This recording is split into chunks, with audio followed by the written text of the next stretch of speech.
Bora falar agora sobre o Atlético Mineiro com descontão em seus jogos na Arena MRV. Só para contextualizar, o Atlético tinha a intenção de faturar com a Arena MRV cerca de 100 milhões de reais por ano. É óbvio que a maior receita para esses 100 milhões vem da bilheteria. Só que o Atlético, depois de 5 jogos oficiais como mandante em seu novo estádio, tem uma média de arrecadação de 1,2 milhão de reais por partida. Isso se dá nem tanto pelo ticket médio, nem pela presença de torcedores. A média de público é legal, de 35 mil pessoas. Só para dar o número exato, 35.604 torcedores, e o ticket médio também é bacana. Queria chamar atenção para o desconto entre aquilo que se arrecada e aquilo que sobra de lucro para o Atlético. O Galo tem ficado com 53% da receita total. Então imagina que uma arrecadação de 1 milhão de reais, o Atlético perde 47% desse 1 milhão. Com taxas, tributos, enfim, uma série de coisas. E eu fui comparar essa receita desperdiçada pelo Galo, por exemplo, com outro estádio recentemente inaugurado, o do Palmeiras. O Verdão tem uma média de arrecadação de 68% do valor bruto. 68 para 53, a gente está falando de uma diferença de 15% por partida.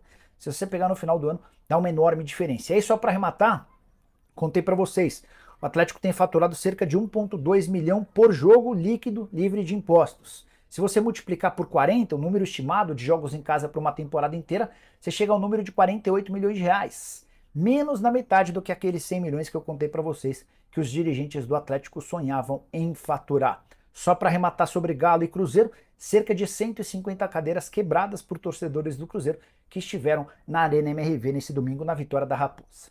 Donos da bola no ar, o clássico é destaque. Acompanha aí. Um dia histórico. A Arena MRV recebeu neste domingo seu primeiro clássico.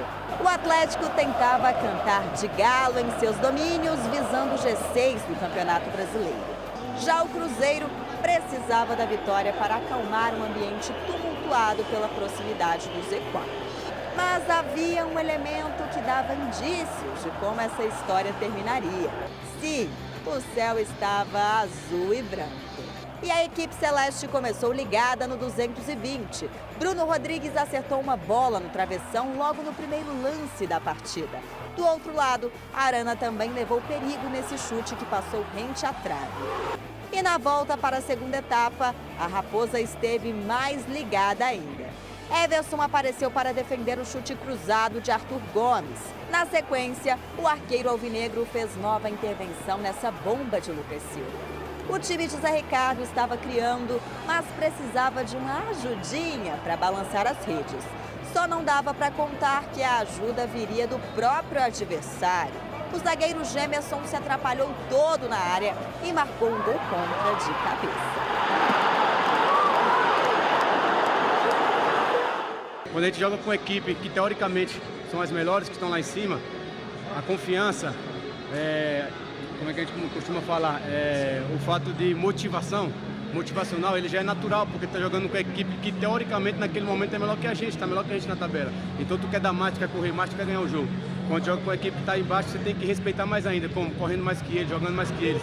E, infelizmente não vem acontecendo isso. Agora é que lamentar ir para casa, perder um clássico, primeiro clássico na nossa arena, tem que se lamentar. Não tem o que fazer. Depois do gol, a Raposa teve apenas que administrar os minutos finais da partida para garantir os 3 pontos, que teve um sabor muito especial. Esse troféu, cara, essa vitória, eu acho que é desejar pro meu filho também, meus 2 filhos que estão lá no Sul, e pro grupo, velho. A gente merece mais e entramos pra história, mano. Primeiro jogo, primeiro clássico aqui, a gente entrou pra história, não tem como... Vou ter que comemorar isso, mano. Clássico é jogo diferente, a gente entrou pra história. E quando o assunto é clássico, 2 componentes não podem ficar de fora: rivalidade e provocação. E foi assim durante todo o jogo. Aliás, essa imagem aí rendeu bate-boca no final da partida entre o volante Felipe Machado e o goleiro Matheus Mendes. As pessoas estão se exaltando ali, faz parte do clássico, mas a gente tem que respeitar, independente de quem for, todas as instituições, os clubes. E teve mais. O técnico cruzeirense foi o primeiro a falar na coletiva. O clube estendeu uma bandeira do Cruzeiro sobre a mesa. O time da casa pediu para que o item fosse retirado, o que não aconteceu. Resultado final, o Galo não cedeu o microfone para a entrevista de Zé Ricardo. E nas arquibancadas, o Atlético retirou as portas dos banheiros e itens como papel higiênico no setor onde ficava a torcida do Cruzeiro. O Clube Celeste, inclusive, estuda acionar a equipe alvinegra na justiça. No fim das contas, o time mandante ainda divulgou imagens de itens que foram quebrados pelo torcedor visitante no estádio. No primeiro clássico da Arena MRV, a Raposa levou a melhor. O time de Zé Ricardo conseguiu dar uma boa resposta em um momento de pressão. Um verdadeiro alívio no Campeonato Brasileiro. Já o Atlético, que briga por uma vaga na Copa Libertadores, segue com a sina de deixar escapar pontos importantes para adversários que estão na parte de baixo da tabela. No futebol profissional, a gente procura, quando acaba a partida, ter mais satisfação do que alívio, né? Mas certamente hoje trouxe esses dois sentimentos para a gente. Primeiro porque a gente sabe da responsabilidade de dirigir uma equipe gigante como o Cruzeiro. E a satisfação vem também, então isso foi o alívio, né? E a satisfação veio pela gente ter colocado um plano de jogo para o grupo ter cumprido, a estratégia ter funcionado. Temos jogado bem e eu acho que a vitória foi merecida. Eu não analiso que abaixo da tabela ou que times inferiores. Não é, o Cruzeiro não é inferior. Então, mas os seus jogadores estão analisando assim. Não, é isso que eu quero saber. Como que você faz para mudar a mentalidade deles? Falem o que quiserem, emitam a opinião que quiserem. A minha opinião, não. Tem 20 times no Campeonato Brasileiro e é muito difícil vencer o que está em primeiro e é muito difícil vencer o. Tem bons jogadores no primeiro e tem bons no último. Preste atenção, tá? O Filipão não soube o que dizer na coletiva porque ele não soube o que fazer em campo. O Filipão tomou um laço do Zé Ricardo, que nunca foi um estrategista. O Zé Ricardo é um cara de vestiário. Ele não é um estrategista, mas ontem ele deu um laço no Filipão. O Filipão não sabia o que fazer porque o time do Filipão tem lampejos, é um time volátil. Então, lampejo contra o São Paulo, ganhou lampejo contra o Palmeiras, mas a realidade é que o time não tem estratégia. Ponto final. Teve contra o Palmeiras porque os lampejos aconteceram. A aleatoriedade está presente em jogos também. E aí, em jogos, mas você não reconhece? Reconheço a história, reconheço o nome, reconheço o peso, reconheço tudo isso. Mas ontem ele não sabia o que fazer, ele tomou um laço do Zé Ricardo, que não é um estrategista. Nós vamos falar mais sobre isso, porque eu queria falar de dignidade. Eu queria começar primeiro, as declarações do Ronaldo e o que ele disse durante a semana, já falamos aqui. Eu não sabia das declarações do diretor de futebol, do diretor de comunicação do Atlético, do André Lamonier, que não tem cabedal para estar ali, ele não tem competência para ocupar o cargo de diretor de comunicação do Atlético. Ele não tem. Eu tenho uma boa relação com ele, embora não conheça muito pouco ou quase nada. Cruzei com ele um dia no restaurante, me cumprimentou e tal, vamos qualquer dia tomar um café, bater um papo, almoçar, vamos, não tem problema nenhum, eu não estou fazendo juízo de valor, eu estou falando do profissional. Ele não tem cabedal para ocupar o posto e que eu falo disso aqui, não tem. O Atlético hoje é um clube mal gerido porque ostenta e mantém profissionais como ele e profissionais também que não estão nem aí para uma derrota, que não sabem o que é um clássico Atlético e Cruzeiro. E fora de tudo isso, tem gente que pratica atos que demonstram pequenez no Atlético.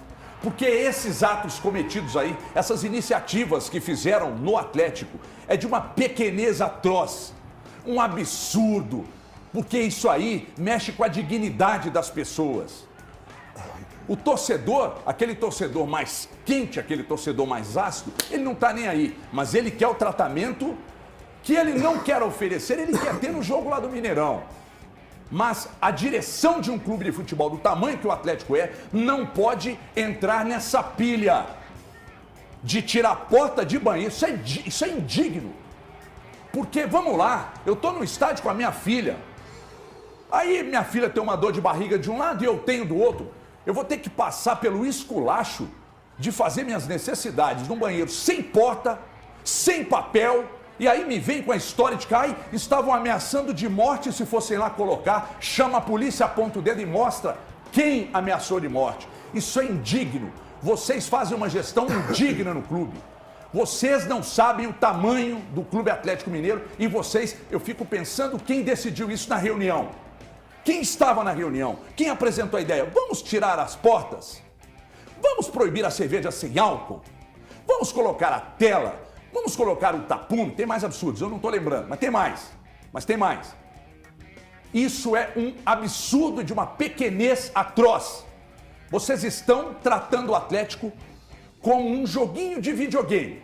Começou a perder, vai lá e recomeça. E não é assim que se faz. Vocês estão mantendo em cargos importantes aí dentro, embora eu tenha chamado no meu canal lá no YouTube de baixo clero. Baixo clero é o trabalho. O senhor André Lamonier transformou o cargo importante num cargo de baixo clero dentro do clube. Vocês estão matando aos poucos um clube que vocês mal chegaram para administrar. Porque vocês mantêm figuras como esta. Porque, lamentavelmente, Felipão, você não se indignou com o tamanho da incompetência de ter tomado um laço do seu adversário, mas também de não saber o que dizer na coletiva, porque você não sabe o que fazer nos treinos. Completamente perdido. Jogadores que não estão nem aí para uma vitória, para um empate ou para uma derrota, e você que não está nem aí, e quando começa a elogiar demais o adversário é porque você não tem o que dizer do seu time. E vocês, o Atlético, cometeram atos indignos. E não se apeguem às cadeiras quebradas para que vocês sustentem os absurdos que vocês cometeram. Porque vocês foram pequenos, vocês foram ínfimos, um negócio nojento que vocês fizeram. E ao Cruzeiro foi lá, entrou, chutou a porta, abriu a geladeira, tomou a cerveja e, na minha modesta opinião, tem, se não a maior, a mais representativa vitória da história, está muito próximo do que foi o 6-1. Muito próximo, porque como o Vitor Martins me disse hoje pela manhã, essa aí nunca, pelo menos a nossa geração, não vai assistir a devolutiva dela, porque dificilmente o Cruzeiro vai construir um estádio, né? Então nossa geração dificilmente vai ver o troco dessa aí. O Atlético Mineiro foi derrotado no Clássico contra o Cruzeiro por 1-0, em duelo válido pela 28ª rodada do Brasileirão. O desempenho ruim dentro da Arena do Galo fez com que a torcida se revoltasse, e detonasse principalmente o técnico Felipão. As decisões do treinador foram bastante questionadas.